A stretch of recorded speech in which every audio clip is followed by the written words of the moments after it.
Listen closely. For too long our people have slept under the shadow of silence, while the chains of modern slavery wrap themselves around our minds. But today a new drumbeat rises from the heart of Africa. It is not the sound of war, it is the rhythm of awakening. Burkina Faso, the land of Thomas Sankara. And now, the land of a man who carries that same fire, Ibrahim Traoré. He speaks not with greed, but with truth. He walks not for power, but for freedom. And when he speaks, the mountains of fear tremble. His words are not speeches, they are prophecies. They tell of a future where every black soul reclaims their pride, their unity, their divine purpose, a future where no child of Africa bows before foreign masters again. This is not just about Burkina Faso. This is about the reawakening of a continent. It is about the fire within every black heart. From Harlem to Lagos, from Kingston to Kinshasa, the world told you to forget who you are. But Traoré reminds you, you are the descendants of kings. You are the voice of creation. You are the storm that cannot be silenced. So listen carefully, for when the Lion of Faso roars, the entire jungle remembers who it truly is. Listen to me, my brothers, my sisters. The time of silence is over. The lion has awakened. And when the lion roars, the jungle remembers its order. For too long, Africa's heart has beaten beneath the boots of those who sought to silence its rhythm. They came with papers and promises, guns and gods, telling us we were less, teaching us to kneel when we were born to stand. But hear me now, that time is no more. Because the fire that once burned in Sankara, Lumumba, Nkrumah now burns again. The fire does not die, it sleeps. And when it wakes, it consumes everything that was built on lies. I am not the voice of a man. I am the echo of 1,000 ancestors who refused to bow. I am the roar of the forgotten, the breath of the enslaved who never truly died. They simply became the wind that now carries our awakening. They told us our history began with their ships, but our roots reach deeper than their oceans.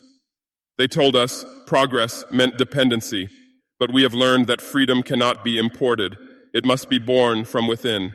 Every drop of African blood is a seed, and the soil of this continent is holy, watered by sacrifice, nourished by pain, and ready now to bear the fruit of liberation. Brothers and sisters, do you hear it? That sound beneath the chaos, it is Africa breathing again. From Ouagadougou to Accra, from Bamako to Nairobi, the drums are calling for unity. The world trembles because the enslaved mind is breaking its last chain. This is not rebellion, it is remembrance. We are not fighting to destroy, we are rising to reclaim. And I say to every black soul across the earth, rise with us. For when Africa stands, the world shifts. The dawn is here, the storm has already begun. Stand firm, for the roar of the lion is not just a cry, it is a covenant with destiny. Let them hear it in every corner of the earth. Africa will no longer whisper, Africa will roar. They thought when they killed Sankara, they buried his dream. But dreams like his are not made of flesh. They are made of fire, and fire cannot be buried. It seeps through the earth, through the roots, through the bones of the continent, until one day it finds a new vessel and burns again. That day is now, and I am not here to replace Sankara. I am here to continue the flame he lit, for every generation has its guardian, and every dawn has its messenger. The struggle of Sankara was not for Burkina Faso alone. It was for the dignity of every African soul still chained by invisible masters. He warned us that the colonizer never leaves. He simply changes his mask. And so today we fight the same enemy, wearing new faces, hiding behind banks, contracts, and so-called aid. But we have learned, we have seen the traps, we have felt the chains tighten, and we refuse to wear them again. Now the spirit of Sankara walks beside us. His courage is the wind pushing our sails through the storm. His words are the seeds reborn in our young hearts. And when I speak, I feel his voice move through me, not as a man of the past, but as a fire of the future. So let every African leader hear me clearly. We do not inherit power to serve the oppressor. We inherit a mission to free our people. And to every young African listening, you are the continuation. You are the bridge between his dream and our destiny. The fire is now yours. Carry it forward. Let it burn through the darkness until all of Africa stands in the light of its own dawn. My brothers, my sisters, there comes a moment in history when a people must choose between being united or being erased. That moment is now. We stand at the edge of a great storm, and this storm does not come from the sky. It rises from within us. It is the storm of awakening, the wind of truth that whispers, divide and perish, unite and rise. For too long, Africa has been a continent of many flags, but one wound. They carved borders across our mother's body and called it peace. They turned tribes into enemies, neighbors into strangers, and brothers into rivals. They feared our unity because they knew that when the black man stands beside his brother, the empire of lies begins to fall. But hear me, the dawn is calling. We are not enemies. We are reflections of the same pain, born from the same soil, nourished by the same ancestors. The roots of the baobab spread wide, but they all drink from one earth, so must we. If we remain divided, we will vanish like smoke in the wind. But if we unite, we become the fire that cannot be extinguished. Unity is not a slogan, it is survival. It is the bridge between slavery and sovereignty, between despair and destiny. So I say this to every African, whether in the villages of Mali or the streets of Chicago, break the chains of division. The time for small identities is over. The time for one Africa has begun. Let the storm cleanse us. Let the fire purify us. For only together will we rise, and only together will we ensure that this generation chooses life, not extinction. My brothers and sisters across the oceans, listen. You who were taken, you who were scattered, you who were told to forget your name, your mother calls you home. Africa calls.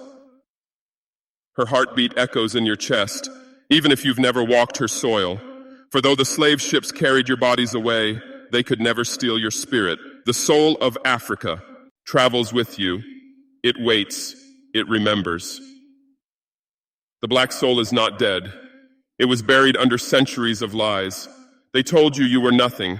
They told you your color was a curse. But I tell you this, your blackness is the color of the universe before creation. It is the beginning, the root, the seed of all that breathes. You are not a mistake. You are the memory of the first dawn. Now the time of remembrance has come. The chains of history are breaking. The bridges between us, between the sons in Harlem and the daughters in Dakar, are being rebuilt. The same fire that burns in the streets of Port-au-Prince burns in the hearts of the youth in Ouagadougou. The same storm that rises in Lagos shakes the soil in Chicago. We are one people, divided by oceans but united by blood. The rebirth has begun. It is not a return to the past. It is the rising of a new Africa, one that embraces its children wherever they stand. So rise, my brothers. Rise, my sisters. Let your roots find their way home. Let your voices merge into one thunder. For when the diaspora remembers its origin, destiny returns to its source. The black soul is not lost. It is reborn, and this time it will never be silenced again. When the lion speaks, the jungle holds its breath, for his roar is not just sound, it is judgment, it is truth, it is the voice of an ancient people who have been silent for too long. And now, Africa's lion roars again. His voice carries the thunder of centuries, the rage of ancestors, and the hope of generations unborn. The world trembles, not because he threatens, but because he reminds them of what they tried to erase. For too long, Africa has been spoken for. Others told our stories, others wrote our history, others decided our worth. But now we speak for ourselves. And when we speak with the authority of the earth itself, because our story did not begin with colonization, it began with creation. We are the first fire, the first drumbeat, the first dawn. They can try to drown our voice in propaganda, but truth always finds a way to rise. Like roots breaking through concrete, like rivers carving through stone, the African spirit cannot be contained. And to the world I say this: listen, not in fear, but in understanding. The roar of Africa is not a call to war, it is a call to dignity. It is the awakening of a people who have remembered who they are. The lion does not roar for himself, he roars for the entire jungle, and so do we. Our roar is the cry of the farmer denied his land, the miner robbed of his gold, the child robbed of his future. We roar for justice, we roar for unity, we roar for freedom. And to every black soul across the earth, join the chorus. Let your voice rise with ours. For when the lion roars, the world must listen, or be swept away by the storm he brings, brothers and sisters. The time for silence has passed. The roar has begun, and it cannot fade into the night. Every voice, every hand, every heart is needed now. Do not wait for the perfect moment. You are the moment. Do not wait for a savior. You are the revolution. Stand where you are, speak where you stand, build where you were planted. Let Africa rise not as a dream, but as a destiny fulfilled. From the villages to the cities, from the continent to the diaspora, let one voice echo: freedom, unity, dignity. Share the message, spread the fire. Be part of the storm that history cannot silence, for the lion has spoken, and now the world must answer.